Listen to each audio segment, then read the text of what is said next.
J'accompagne bien le président de tout.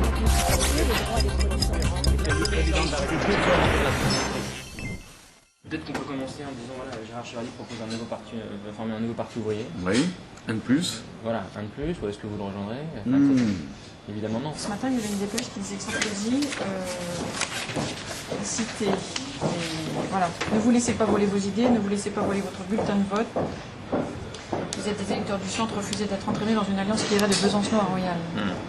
C'est voter à gauche, quoi. C'est Bayrou, c'est voter à gauche. Dans cette partie-là, on parle de, voilà, de gouverner ou pas, Bayrou Royal, est-ce que c'est la même chose, etc.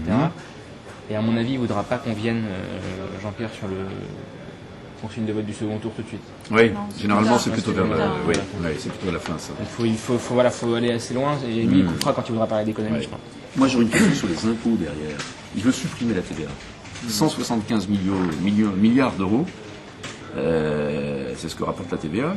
Comment il fait s'il se prive des recettes de la TVA? Parce que comme il plaide pour le maintien d'un État fort et d'un service public important, renforcé, ben ça se finance. Il faut bien trouver les sous quelque part. Donc moi, j'enquille sur la dette et toi, tu fais une Sur les question impôts, sur la TVA. sur la TVA, Sur les voilà. impôts, d'accord. Et puis, il y a aussi quand même l'un des axes majeurs du financement de son projet, c'est taxer davantage les profits des entreprises. Bon. Alors c'est vrai qu'il y a les entreprises du CAC 40, 100 milliards d'euros de bénéfices l'année dernière, mais est-ce que vous admettez aussi qu'il y a des entreprises qui souffrent, les sous-traitants de l'industrie automobile, les sous-traitants d'Airbus? Est-ce que vous avez de la compassion pour les patrons de ces entreprises? Moi je trouve que c'est intéressant de lui demander... tu vois, voilà. Est-ce qu'il met tous les chefs d'entreprise dans le même sac, hein? Et est-ce que l'État, si vous êtes à sa tête, aidera les entreprises qui souffrent?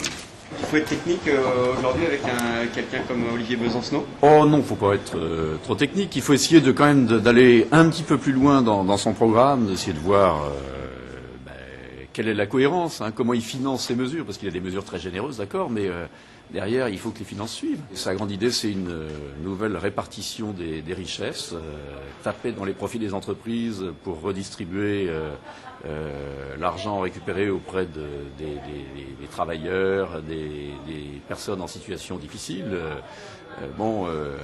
Voilà, alors il faut voir un peu comment il procède à ça et quels sont les risques s'il fait ça en France alors que d'autres pays ne sont pas du tout sur cette logique.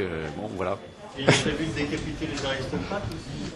Ah, bah peut-être, oui. Peut-être, oui. Je devrais peut-être me méfier. Mais surtout qu'en plus, les grands aristos, là, ils passent en premier.